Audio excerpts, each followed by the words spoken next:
কিছু, কিছু পুরুষের কাছে মা কান্না করলে অনেক কষ্ট লাগে। মায়ের অসুস্থতায় অনেক কষ্ট লাগে। ঠিক আছে? এটা অসুস্থতা কষ্ট লাগারই বিষয়। বোন কান্না করলেও সেটাতে অনেক মায়া লাগে, অনেক কষ্ট লাগে। বুকের ভিতরে হাহাকার করে। কিন্তু বউ যদি কখনো কান্না করে, ওটা নাটক মনে হয়। তারা এটা নাটক হিসেবে পরিচালনা করে। যে এটা আসলে নাটক করতেছে। আপনারা আসলে কেন এই জিনিসটা বোঝেন না? যে একটা মেয়ে তার পরিবারের ফেলে রেখে আপনাদের কাছে আসে, আপনাদের সেবা যত্ন কাজ করে, আপনার বাবা ডাক শোনায়, আপনার ফ্যামিলির মানুষজনরে মেনে নেয়, তাদের সেবা যত্ন পারলে যতটুকু পারে ততটুকু করে, না পারতে পারলে করতে পারে না। এটলিস্ট আপনারে তো সুস্থ রাখতেছে, আপনারে সুখে রাখতেছে, আপনার চরিত্র হেফাজত করতেছে। তাহলে সেই মেয়ে মানুষটাকে আপনারা এত খারাপ মনে করেন কেন? মনে হয় আপনাদের কাছে এই পৃথিবীর সবচেয়ে খারাপ মানুষটাই হলো ওই মেয়ে মানুষটা, যে আপনার ঘরের বউ। মানে তার একেবারে সবকিছুতে দোষ। সে হাঁটলে দোষ, বসলে দোষ, ভালো কাপড় চোপড় পরলে দোষ, আবার ছেঁড়া কাপড় চোপড় পরলে দোষ, কারোর সাথে কথা বললে দোষ, কি বললে দোষ, না বললে দোষ। আপনারা এই জাজমেন্টাল কেন হয়ে যান? আপনারা মনে করেন এই পৃথিবীতে সবচেয়ে ন্যায় কাজ করে আপনাদের মা, সবচেয়ে মহিষী নারী হলেন আপনাদের মা। মা কখনোই ভুল করে না। মা যা বলে সবই ঠিক। মায়ের ভুলের কোনো জায়গা নাই। মা যা বলছে সব ঠিক বলছে, সবই মানে সবই ঠিক। কিন্তু বউ যা করে সবই ভুল। এটা আপনারা কেন মনে করেন? আপনি যে আচরণটা আপনার ওয়াইফের সাথে করেন, এই সেম আচরণটা যদি আপনার বোনের সাথে কেউ করতো, তখন আসলে আপনার কেমন লাগতো? অনেকেই মনে করেন কি জানেন? অনেকেই মনে করেন যে আসলে সব দোষ হলো এই মহিলার, যে আপনার ঘরের এই মানুষটা সবচেয়ে খারাপ মানুষ, সবচেয়ে কুৎসিত মানুষ। অন্যের বউটা দেখতে খুব ভালো লাগে, অন্যের বউর সাথে কথা বললে পরাণ জুড়াইয়া যায়, অন্যের বউর রান্না খুবই টেস্ট। একটু বিশ্বাস করেন, যখন আপনার ভিতরে ফিলিংস গুলো কাজ করবে, আপনি নিশ্চিন্ত থাকেন যে আপনার ভিতরে যে পবিত্রতাটা, সেটা নাই। আপনার ভিতরে যদি কোনো পবিত্রতা থাকতো, তাহলে আপনার অন্যের পরে ভালো লাগতো না। আপনি একটু খেয়াল করে দেখবেন, আপনি যদি আপনার ওয়াইফের সাথে খারাপ আচরণ করেন, কোনোভাবে তাকে দোষারোপ করেন, দেখবেন যে আপনার ফুল ফ্যামিলির কাছে ওই মেয়েটা খারাপ। আপনার ব্যবহারের উপরে জাস্টিফাই করে, আপনার ব্যবহারের উপর নির্ভর করে ওরা তার ওই মেয়েটাকে সারাটা জীবন ওভাবেই টর্চার করতে থাকে। কিন্তু আপনার কাছে ওটা টর্চার মনে হয় না। আপনারা প্রত্যেকটা মানুষ আলাদা আলাদা ভাবে তাকে জাস্টিফাই করতেছেন, আলাদা আলাদা ভাবে তাকে বদনাম করতেছেন, আলাদা আলাদা ভাবে তাকে কষ্ট দিতেছেন। এগুলো আসলে আপনাদের কাছে কষ্ট মনে হয় না। আমি এমনও অনেক মানুষ দেখছি যাদের কাছে কিছু কিছু টাকার নতুন নতুন টাকা হয়েছে, তাদের পুরা বংশধর গেছে অন্যের বাসায় কাজ কাম কইরা, অন্যের বাসায় খাটনি খাইটা। কিন্তু আমি বলবো না যে এটা খুব ছোট কাজ। বেসিক্যালি সত্যি কথা, তারা কাজ করে খাইছে। কিন্তু এই যে মানে নতুন নতুন কিছু একটা টাকা পয়সা হয়েছে, এখন আপনারা মানে কি মনে করেন নিজেদের? মানে মনে করেন যে আমার অনেক কিছু হয়ে গেছে, আমি অনেক কিছু করে ফেলছি। একটা কথা সবসময় মনে রাখেন, টাকাওয়ালার টাকার কোনো শব্দ হয় না, কিন্তু পয়সাওয়ালার পয়সার কিন্তু ঝনঝন আওয়াজ হয়। যারা টাকাওয়ালা মানুষ, তারা কখনো আপনার এসে বলতে যাবে না যে আমার অনেক টাকা আছে, আমি অনেক টাকার মালিক, আমি এই করি, আমি সেই করি, আমি এই করি না। এটা আসলে না।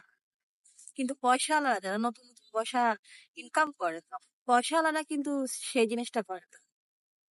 পয়সাওয়ালারা তাদের ভাব সাব, চুলের গরম, ড্রেসের গরম, কাপড় চোপড়ের গরম অন্যরকম হয়ে যায় যখন কিছু টাকা পয়সা পায়। সুতরাং এই কাজটা কখনোই করেন না। আপনার টাকা আজকে থাকতে পারে, কালকে নাও থাকতে পারে। আজকে আপনি সুস্থ আছেন, কালকে আপনি সুস্থ নাও থাকতে পারেন।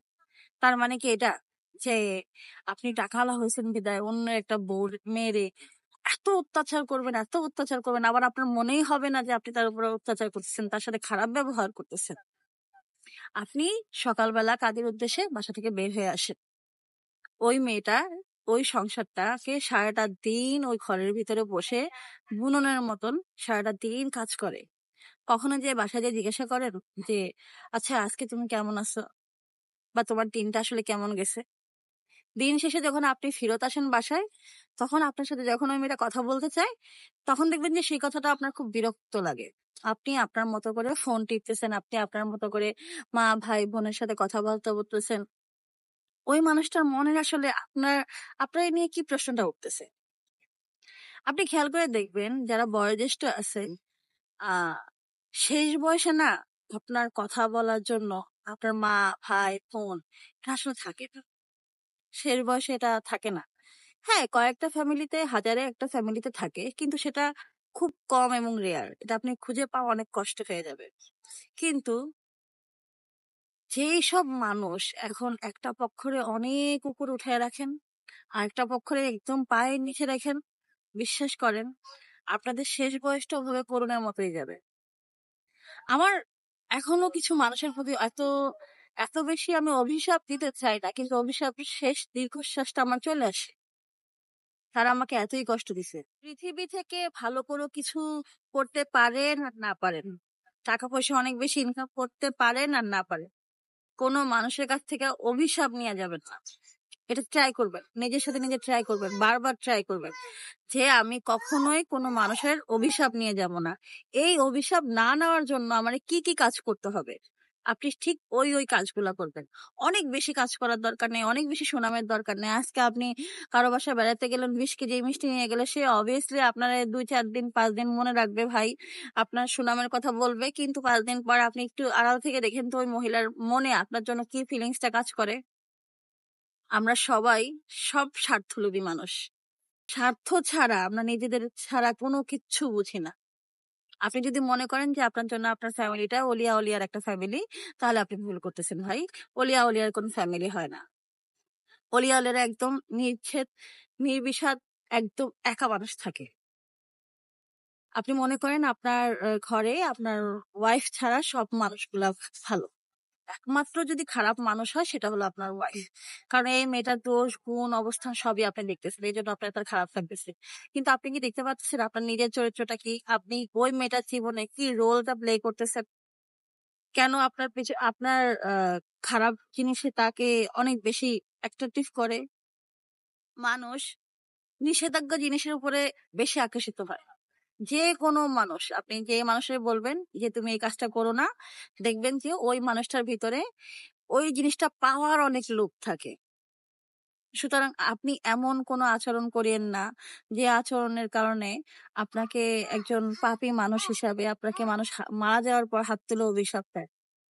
কারো 2 টাকা খাবেন না সেটা অন্য বিষয়, কিন্তু কারোর সাথে কখনো খারাপ ব্যবহার করবেন না। আপনি আজকে যদি আপনি কোনো মানুষকে 1000 টাকা দিয়ে সাহায্য করেন, কালকে যদি আপনি একটা মানুষ, সেম মানুষটাকে আপনি একটু খারাপ কথা বললেন, দেখবেন যে আপনার 1000 টাকাটা না তার মনে থাকবে না, কিন্তু আপনার খারাপ ব্যবহারটা আপনি যেদিন মারা যাবেন ওই দিন পর্যন্ত ওই মানুষের মনে থেকে যাবে যে এই লোকটা একদিন আমাকে গালি দিয়েছিল। এখন চিন্তা করে দেখেন আপনার কি ভালো ব্যবহার করা উচিত না খারাপ ব্যবহার করা উচিত? হ্যাঁ, অবভিয়াসলি আপনি আপনার সমাজে এমন মানুষও পাবেন যে মানুষের সাথে আপনি কখনোই খারাপ ব্যবহার করেন নাই, কিন্তু ওই লোকটা আপনার সাথে খারাপ ব্যবহার করছে। এমন মানুষ অনেক আছে। সেসব মানুষের কাতারে পড়তে যায় না। সেসব মানুষের কাতারে পড়লে হবে কি জানেন? হয়তো আপনার ব্যক্তিত্ব নষ্ট হয়ে যাবে, আপনার ভিতরে যে পবিত্র ইমানটা আছে ওই ইমানটা নষ্ট হয়ে যাবে, নয়তো আপনি ওই মানুষটার মতো খারাপ হয়ে যাবে। সুতরাং নিজের চরিত্রে হেফাজত করুন, নিজের কথা বলার জায়গাটাকে শেষ করে না, নিজের কথা বলার জায়গাটাকে পবিত্র রাখেন। আর অন্যের দোষ অন্য খারাপ, অমুক খারাপ তমুক খারাপ না কইরা আপনি নিজে কতটুকু ভালো ওই জিনিসটা একটু খুঁজে বের করেন।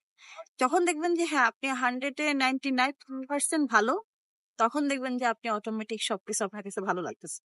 ধন্যবাদ।